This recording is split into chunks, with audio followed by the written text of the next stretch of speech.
বাংলাদেশের জুলাই গণঅভ্যুত্থানের রাজসাক্ষী পুলিশের সাবেক মহাপরিদর্শক চৌধুরী আব্দুল্লাহ আল মামুনের দেওয়া জবানবন্দি ৬ পর্বের ধারাবাহিক প্রতিবেদনের আজ থাকছে প্রথম পর্ব, আন্দোলন দমাতে প্রাণঘাতী অস্ত্রের ব্যবহার।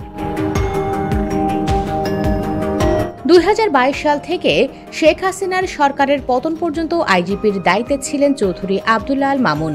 এর আগে র্যাবের মহাপরিচালক ছিলেন তিনি। জবানবন্দিতে রাতের ভোট হিসেবে পরিচিত ২০১৮ সালের জাতীয় নির্বাচন, গুম, গোপন বন্দিশালা, জুলাই আন্দোলন দমনের বিভিন্ন কৌশল, আওয়ামী লীগ ও শেখ হাসিনার ভূমিকার কথা উঠে আসে।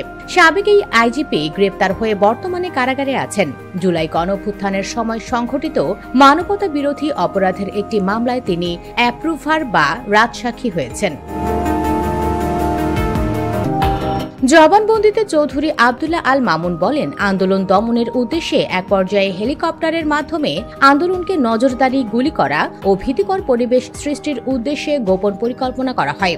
আমি পরে জানতে পারি র্যাবের ডিজি অর্থাৎ মহাপরিচালক হারুনুর রশিদের পরিকল্পনায় ও সেনাবাহিনীর সহযোগিতায় হেলিকপ্টার ব্যবহার এবং অপারেশন পরিচালনা করা হয়। তবে পুলিশ প্রধান হিসেবে আমি উক্ত কার্যক্রমের সঙ্গে যুক্ত ছিলাম না। মূলত রাজনৈতিক সিদ্ধান্তে হেলিকপ্টার মোতায়েন করা হয়। প্রাণঘাতী অস্ত্রের ব্যবহারের বিষয়ে জবানবন্দিতে বলা হয়, আন্দোলন দমন করার উদ্দেশ্যে পরবর্তীতে সরাসরি প্রাণঘাতী অস্ত্র ও আন্দোলন প্রবণ এলাকাগুলোতে এলাকা ভাগ করে ব্লক রেইড পরিচালনার সিদ্ধান্ত সরাসরি রাজনৈতিকভাবে নেওয়া হয়।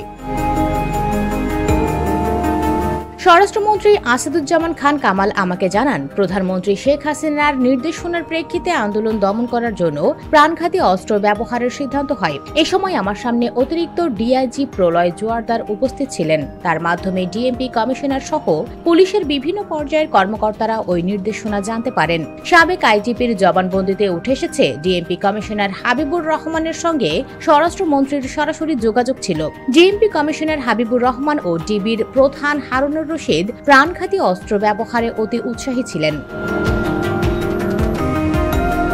স্বরাষ্ট্রমন্ত্রী চাইতেন যে কোনোভাবেই হোক আন্দোলন দমন করতে হবে।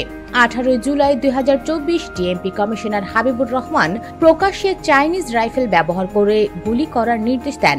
ঢাকা বিশ্ববিদ্যালয়ে শিক্ষার্থীদের ওপর ছাত্রলীগের হামলা প্রসঙ্গে জবানবন্দিতে বলা হয়, সেখানে পুলিশ সঠিক ভূমিকা পালন করেনি। মূলত ডিএমপি কমিশনার হাবিবুর রহমানের নির্দেশে পুলিশ কাজ করে। ওবায়দুল কাদের ও নানক সাহেব ছাত্রলীগ ও যুবলীগকে নির্দেশনা দিতেন। তারা সহ কিছু নেতা ছাত্রলীগকে লেলিয়ে দেন।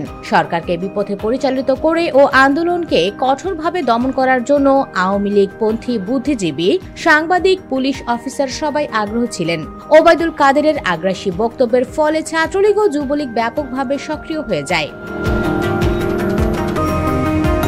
জবানবন্দিতে তিনি স্পষ্ট উল্লেখ করেছেন, ছাত্র জনতার আন্দোলন দমন করতে প্রাণঘাতী অস্ত্রের ব্যবহার করা হয়েছে, যার নির্দেশ এসেছিল তৎকালীন প্রধানমন্ত্রী শেখ হাসিনার কাছ থেকে।